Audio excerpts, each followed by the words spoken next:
Hello, Assalamu alaikum. I am a PMS officer, Amber Rajput, and I'm again here with you guys with the second part of foreign policy. In the first part, we discussed what is foreign policy and general overview of stages of national foreign policy. Today, we will discuss principles of foreign policy of Pakistan.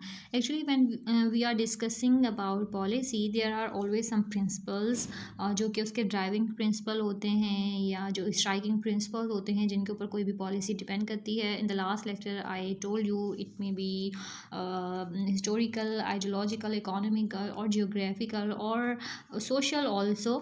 Principle of foreign policy of Pakistan, when we are discussing particularly this subtopic, then you may quote the reference of founding father of Pakistan, Qaid Azam Muhammad Ali Jinnah Sahab, who once said that Pakistan is a peace-loving country in the world, is willing to develop tranquil and cordial ties with its neighboring and other world countries, and would give special importance to Muslim countries.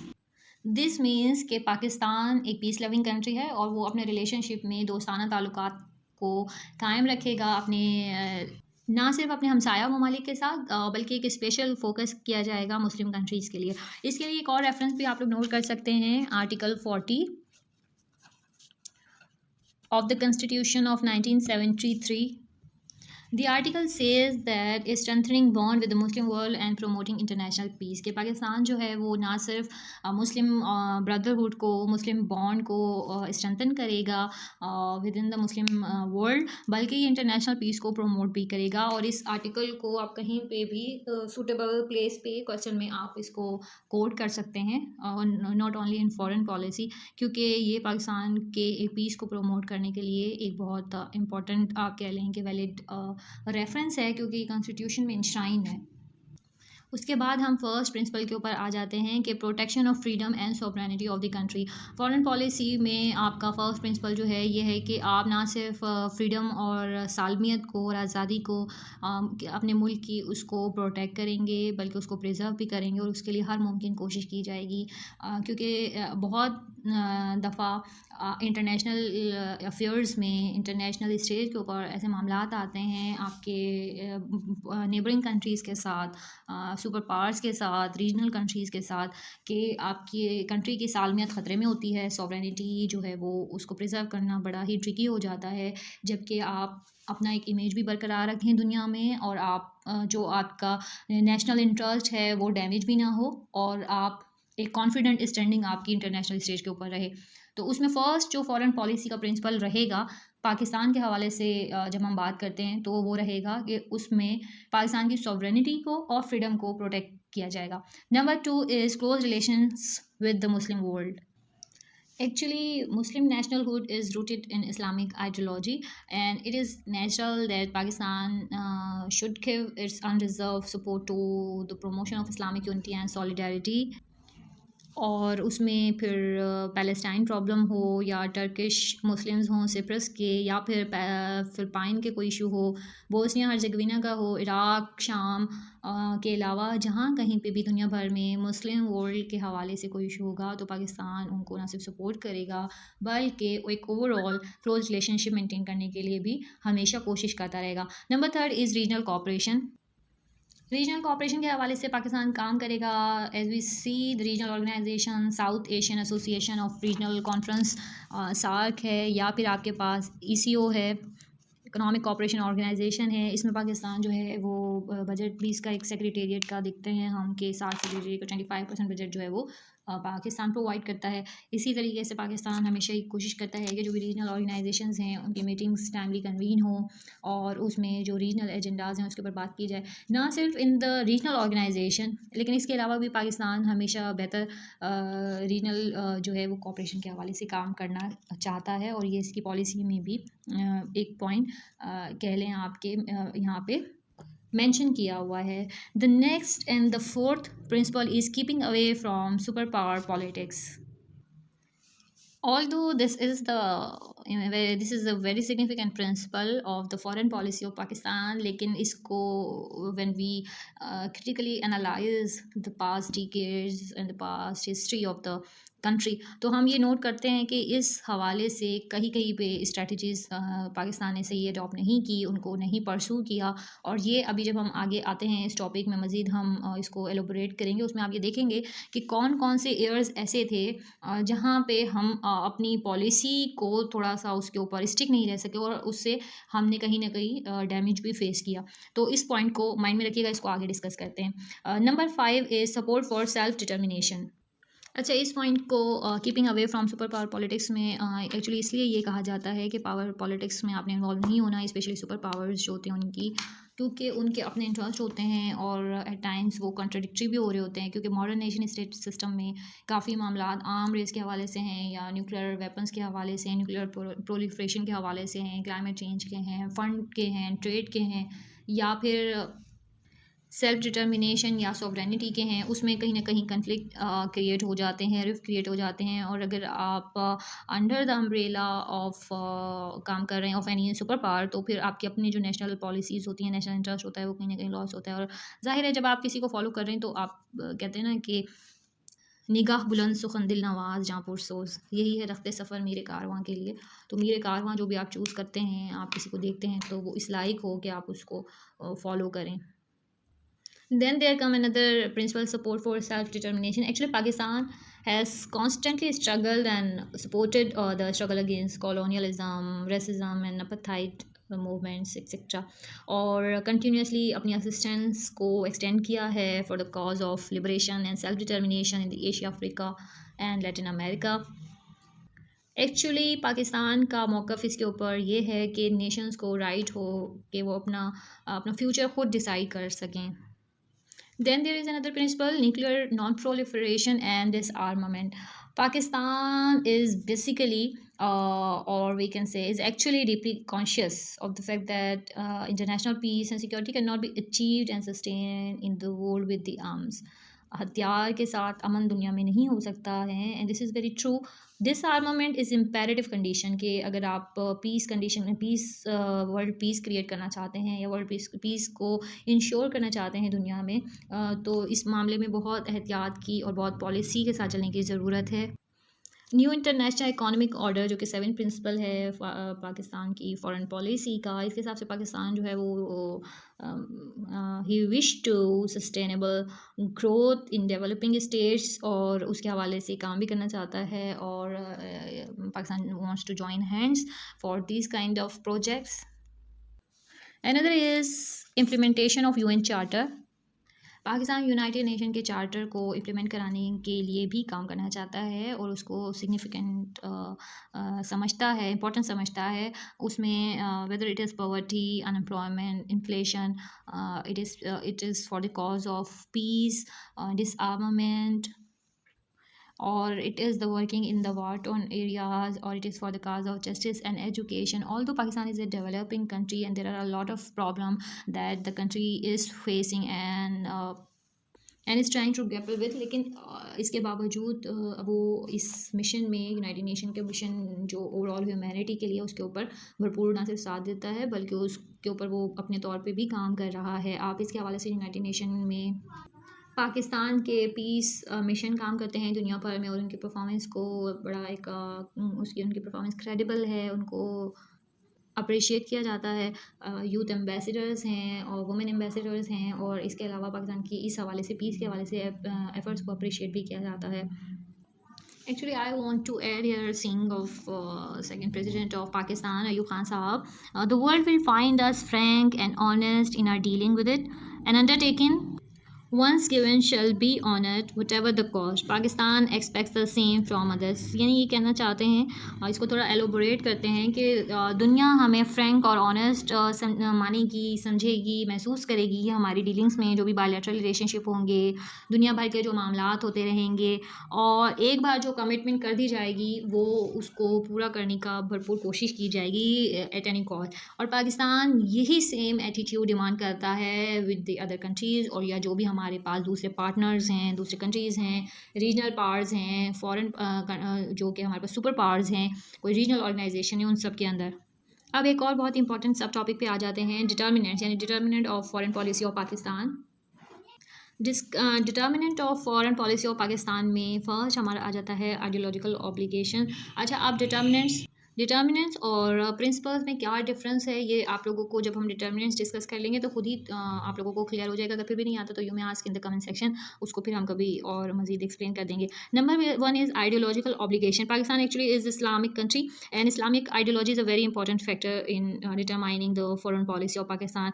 Pakistan came into being as a result of the urge felt by the Muslim of the subcontinent, क्योंकि वो एक secure territory चाहते थे, चाहे वो limited हो लेकिन जहाँ पे वो इस्लामिक आइडियोलॉजी को और एक लाइफ को प्रैक्टिस कर सकें।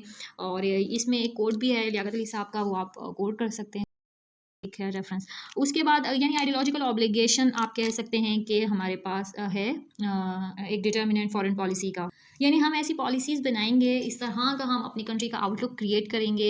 हम लोगों का एक इस तरह का सेटअप होगा जिसमें एक इस्लामिक प्रिंसिपल्स होंगे, इस्लामिक आइडियोलॉजी को प्रमोट किया जाएगा, whether they are in the relationship और with in the country in different policy matter. और उसके बाद हमारे पास आ जाता है second, historical legacy. Historical legacy का मतलब ये है कि आपकी जो फॉरेन पॉलिसी है एक्चुअली वो हिस्टोरिकल लीगेसी पे इस तरह से डिपेंड करती है कि आप देख सकते हैं कि जब पाकिस्तान आज़ाद हुआ तो स्टार्ट में पाकिस्तान के उस टाइम के यूएसएसआर, अब जो रशिया है आप कह सकते हैं टूटने के बाद हो गया, उसके साथ तो पाकिस्तान के उस टाइम के यूएसएसआर के साथ रिलेशनशिप अच्छे नहीं थे। And Pakistan showed inclination towards the America rather than the USSR. और क्योंकि फिर यूएसएसआर के इंडिया के साथ रिलेशनशिप बहुत अच्छे थे तो हमारी जो पॉलिसी मैटर रहे उस टाइम के एक्सटर्नल पॉलिसी, या आप जिसको फॉरेन पॉलिसी भी कहते हैं, उसमें ये फैक्टर भी इन्वॉल्व रहा। अच्छा, नेक्स्ट इज़ जियोग्राफिकल लोकेशन। इस हवाले से एक काफ़ी लोग कहते हैं कि the foreign policy of Pakistan largely begins and ends at her borders, more particularly at Indian borders. इसको आप कोट तो नहीं कीजिएगा क्योंकि काइंड ऑफ नेगेटिव एक एलिमेंट शो कर देता है, लेकिन at somehow it is true कि जो फॉरेन पॉलिसी है वो आपकी बॉर्डर के ऊपर, बॉर्डर से रिलेटेड है। और क्योंकि शुरू से एक इंडियन थ्रेट रहा है पाकिस्तान की का जो है इंडिया के साथ एक बॉर्डर अच्छा खासा है, और फिर अफ़गानिस्तान एक साइड पर है जहाँ पे एक प्रोलॉन्ग वॉर रही और वो कंट्री जो है वार टॉन रहा। अमेरिका, यूएसएसआर, अमेरिका, और फिर इस तरीके से जो है वहाँ पे तालिबान की हुकूमत रही, डिफरेंट ग्रुप्स की हुकूमत रही, तो वहाँ पे एक डेमोक्रेटिक प्रोसेस जो है वो कंटिन्यू नहीं हो सका। एक तरफ ये थ्रेट था, दूसरी तरफ क्योंकि कश्मीर का एजेंडा अनसेटल रहा और वहाँ पे भी हमारे एक कितने कॉर्डियल रिलेशनशिप अनफॉर्चुनेटली नहीं हो पाए। तो ये जो दो फैक्टर थे, स्पेशली ईरान के साथ बेहतर रहे, चाइना के साथ भी अच्छे ताल्लुकात रहे, तो ये इसने भी काफ़ी हद तक हमारी जो है वो फॉरेन पॉलिसी को डिटरमाइन किया है। और यही आप किसी दूसरे कंट्री के लिए भी आप ये सारे पॉइंट्स मेंशन कर सकते हैं, क्योंकि ये सारे फैक्टर्स जो हैं वो जनरली भी हैं किसी की कोई फॉरेन पॉलिसी जब भी आप डिस्कस कर रहे हैं तो क्या क्या उसमें इन्वॉल्व हो सकता है। The next is Indian threat, particularly जब आप बात करते हैं। Actually Britishers left the Kashmir issue unresolved, और इस वजह से, इस डिस्प्यूट की वजह से काफ़ी मामला प्रॉब्लमेटिक रहे, और चाहते हुए या ना चाहते हुए पाकिस्तान को अपनी फॉरेन पॉलिसी को इस तरीके से फॉर्मुलेट करना है कि इस कॉन्स्टेंट डेंजर को या एक जो फिर आप कह सकते हैं कि जो इंडिया की भी मुसलसल लॉबिंग होती है साउथ एशियन रीजन के अंदर, जो ये टू न्यूक्लियर जायंट्स हैं ये आपस में एक कन्फ्रंटेशन वाली जो सिचुएशन में आ जाते हैं, तो उसके हवाले से कहीं ना कहीं पाकिस्तान को अपनी फॉरेन पॉलिसी को डिज़ाइन करना पड़ता है। Then there is the most important determinant, I must say, economic compulsion। आपकी जो भी पॉलिसीज़ होती हैं, मैंने पहले भी ये डिस्कस किया था, जो आपके जैसे कहते हैं ना कि एक से जिस कंट्री के अंदरूनी मामलात, इंटरनल अफेयर्स जो होते हैं वो स्ट्रॉन्ग होते हैं, अगर वो इकोनॉमिकली स्ट्रॉन्ग हैं, उनके पर कैपिटा इनकम स्ट्रॉन्ग है, उनका एक्सपोर्ट जो है वो बहुत अच्छा बेहतर जा रहा है, एफिशिएंट है, हर साल वहाँ पे एम्प्लॉयमेंट अपॉर्चुनिटीज़ जो हैं वो ज़्यादा से ज़्यादा क्रिएट होती जाती हैं, पॉवर्टी रेशो जो है वो डाउन जा रहा है, इन्फ्लेशन रेशो कम है, और एजुकेशन, क्वालिटी एजुकेशन है, एक्सेस टू बेसिक फैसिलिटीज़ है, ये सारे कहीं ना कहीं इकोनॉमिक कंडीशन में आ जाते हैं फैक्टर्स। जितने ज़्यादा ये स्ट्रॉन्ग होते हैं, कंट्री जितना ज़्यादा इंटरनली स्ट्रॉन्ग होता है तो ये उसकी फॉरेन पॉलिसी को बहुत ज़्यादा मैटर करता है। आपको किसी डोनर्स के पास जाने की ज़रूरत नहीं होती, आपको जो हमने पहले डिस्कस किया था यहाँ पे आप देख सकते हैं कि keeping away from super power politics, यानी कि आप सुपर पावर्स की पॉलिटिक्स में जब इन्वॉल्व होंगे, जब आप इंटरनली वीक होंगे, जब आपको किसी के लिए कहते हैं ना कि beggars are not choose choosers, तो फिर आप चूज़ करने का राइट आपके पास नहीं होता। आपको एनी हाउ उनको ऑब्लाइज करना पड़ता है, उनकी जो पॉलिसीज़ होती हैं। जब आप डोनर्स से फंड्स ले रहे हैं, आप डिफरेंट प्रोजेक्ट्स के ऊपर काम कर रहे हैं, तो अक्सर आप ये देखते हैं कि वर्ल्ड बैंक या आईएमएफ से जब आप कुछ ऐसे डेवलपिंग कंट्रीज़ हैं या अंडर डेवलप कंट्रीज़ हैं, वो जब यहाँ से लोन लेते हैं, तो उसमें फिर प्रिस्क्राइब्ड कुछ कंडीशंस होती हैं, और उसमें से फिर आपकी इन्फ्लेशन हाई होती है, पॉवर्टी रेट कंट्रीज़ में बहुत ज़्यादा बढ़ता चला जाता है, और अनएम्प्लॉयमेंट की रेट होती है, पर कैपिटा इनकम जो है वो कम होती है।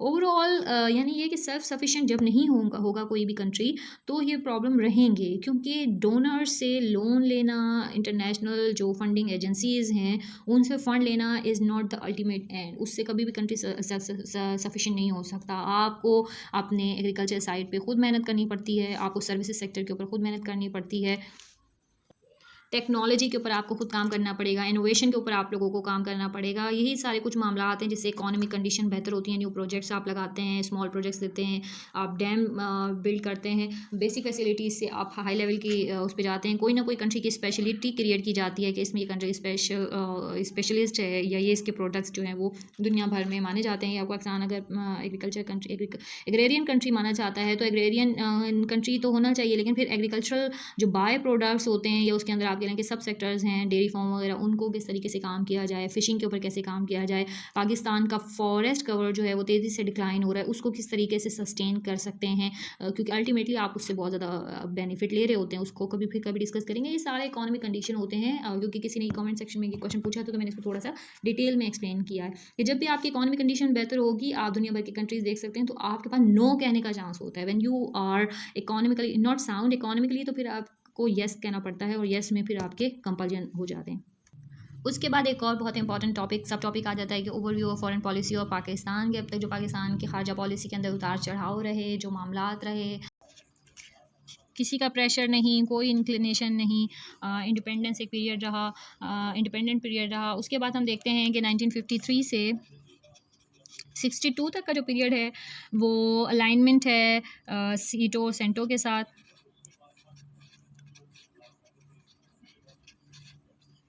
सीटो और सेंटो के साथ जो है वो अलाइनमेंट है, म्यूचुअल कॉपरेशन पैक्ट। ये सीटो और सेंटो जो थे वो म्यूचुअल कॉपरेशन पैक्ट थे, और यूएस की फॉरेन असिस्टेंस को पाकिस्तान को भी चाहिए थी, और कई दीगर कंट्रीज़ को भी चाहिए थी। इसको आप डिटेल में पढ़ लीजिएगा।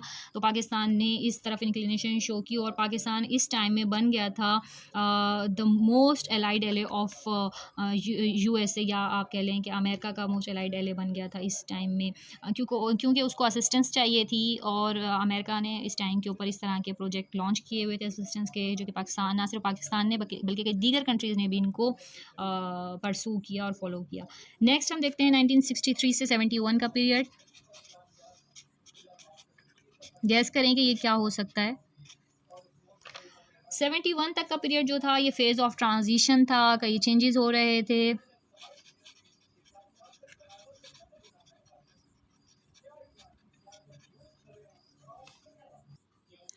1963 टू 71 का जो पाकिस्तान की फ़ॉरेन पॉलिसी का पीरियड है वो कहलाता है phase of transition.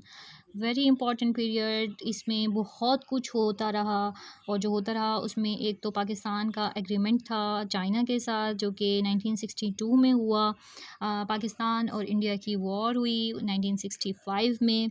Ayub Khan साहब ने विज़िट किया चाइना का, और बहुत इम्पॉर्टेंट इन्होंने विज़िट किया यूएसएसआर का। इसके अलावा फ़र्स्ट ओआईसी कॉन्फ्रेंस इस दौरान में हुई, और ताशकंद एग्रीमेंट 1966 का हुआ।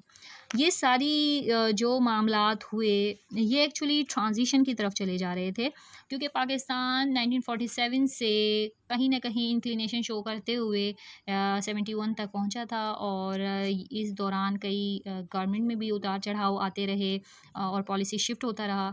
तो यहाँ पे इस वजह से ये ट्रांजिशन फेज़ कहलाता है, क्योंकि माइंड अब चेंज हो रहे थे, कुछ नए रास्ते, कुछ नई सोच पाकिस्तानी गवर्नमेंट की, पाकिस्तानी लीडर्स की जो है वो अब बनती चली जा रही थी। इसके बाद हमारे पास एरा आ जाता है 71 के बाद 1971 टू 79 का पीरियड। ये पीरियड जो है ये बायलैटरलिज्म कहलाता है।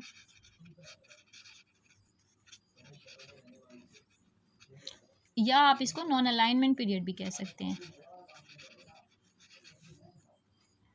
नॉन अलाइनमेंट का पीरियड ये इस वजह से कहलाता है, ये एक्चुअली इंट्रोड्यूस किया था जेड भुट्टो साहब की तरफ से। बायलेटरलिज्म जो 1971 से 79 में कहा जाता है, it was introduce by Z Bhutto साहब। इसी दौरान ओआईसी की सेकंड कॉन्फ्रेंस हुई 1974 में, बांग्लादेश को पाकिस्तान ने एक्सेप्ट किया। इसके अलावा शिमला एग्रीमेंट हुआ 1972 में, और रिमार्केबल स्पीच दी गई थी भुट्टो साहब की तरफ से यूनाइटेड नेशन जनरल असम्बली में। ये सारे मामला जो हैं वो नॉन अलाइनमेंट के इंडिकेटर्स भी थे, और कहीं ना कहीं उसका रीज़न भी थे। इसके बाद हम देखते हैं नेक्स्ट फेज़ आता है 1971 के बाद, 79 के बाद जब हम देख रहे हैं तो 1982 88 ये कंप्लीट नॉन अलाइनमेंट का पीरियड था, क्योंकि पाकिस्तान देख चुका था कि इंटरनेशनल स्टेज के ऊपर कोई भी जो है परमानेंट फ्रेंड्स नहीं हो सकते हैं। नेशनल इंटरेस्ट हैं जो कि इम्पोर्टेंट हैं, और उन्हीं को ही हर कंट्री जो है वो परसू करता है। ड्यूरिंग द वॉर पाकिस्तान देख चुका था कि कोई कंट्री जो है वो प्रॉपर सपोर्ट नहीं करता है, या पाकिस्तान ने अगर अमेरिका, हमेशा से अमेरिका की तरफ इंक्लिनेशन शो की थी, वहाँ से भी कोई बेनिफिट एसच नहीं मिला था। तो ये इस वजह से नॉन अलाइनमेंट का पीरियड है कि अब हम नए फ्रेंड्स तलाश कर रहे थे इंटरनेशनल स्टेज, और नई बॉन्डिंग्स पाकिस्तान ढूंढ रहा था। इसके बाद हमारे पास आ जाता है पीरियड 1989 टू 2000। ये पीरियड जो है ये कहलाता है 1989 टू 2000 का era of post cold war.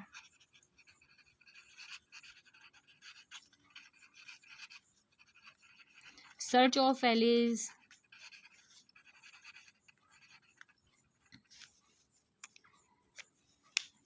Pakistan क्योंकि देख चुका था कि जो भी उसने प्रीवियस ईयर्स में बॉन्डिंग रखी, जो भी इंक्लिनेशन शो की, due to whatever reason उसके पाकिस्तान को इतने बेनिफिट नहीं हो सके। उसकी पॉलिसी थोड़ी सी इंक्लाइन होने के बावजूद डिस्टर्ब रहीं, और क्योंकि ये period era of post cold war था, यूएसएसआर इसमें जो है वो ख़त्म हो गया, और रशिया क्रिएट हुआ, और अमेरिका जीत गया, दुनिया यूनिपोलर हो गई। तो उसकी वजह से भी पाकिस्तान ने अपने मामलात को इशू बेस्ड फॉरेन पॉलिसी की तरफ शिफ्ट करना बेहतर समझा। 2000 टू प्रेजेंट, 2000 टू प्रेजेंट आप देख सकते हैं कि कई मामलात होते रहे। उसके अंदर पाकिस्तान फ्रंट लाइन स्टेट बन गया, बहुत इंपॉर्टेंट, अगेंस्ट या ड्यूरिंग द अफ़गान वॉर, और इसमें पाकिस्तान ने का एक बहुत ज़्यादा जानी और माली नुकसान भी फ़ेस किया, और पाकिस्तान की इकॉनमी को बुरी तरह से नुकसान भी पहुंचा। लेकिन एट द एंड जब कि हम 2021 में बैठे हुए हैं, अगरचे अमेरिका अफ़गानिस्तान से जा चुका है, और वो बुरी तरह नाकाम होने के बाद गया, लेकिन पाकिस्तान की हर लिहाज से, हर एयर पे होने वाली पॉलिसीज़ को कई जगह सराहा भी गया है, और उनको एक्सेप्ट भी किया गया है, और स्टिल पाकिस्तान एक बहुत ही सॉवरेन और इंडिपेंडेंट अप्रोच के साथ अफ़गानिस्तान के हवाले से अपने मामलात को आगे लेके चल रहा है, कि एक स्टेबल अफ़गानिस्तान ही ख़ित्ते के अमन और आश्ती के लिए, और ख़ित्ते की साउथ एशियन रीजन के लिए तरक्की का किस तरीके से बाइस हो सकता है, पाकिस्तान इसकी अहमियत को बखूबी समझता है। Topic ends here. In the end, I want to put up a question before you guys try to attempt it. Okay, how do you see the foreign policy of Pakistan, present and the future policy of Pakistan in the new Afghan scenario, and the growing relationship of America and India? इस question को कोशिश करें, attempt करें, किसी भी form में paper में आने के चांसेस भी हैं। अगर आप लोगों को ये वीडियो पसंद आई है तो लाइक, सब्सक्राइब और शेयर ज़रूर करें। नेक्स्ट वीडियो के साथ हाजिर हो जाएंगे, जब तक के लिए टेक केयर, बाय बाय, अल्लाह हाफिज़।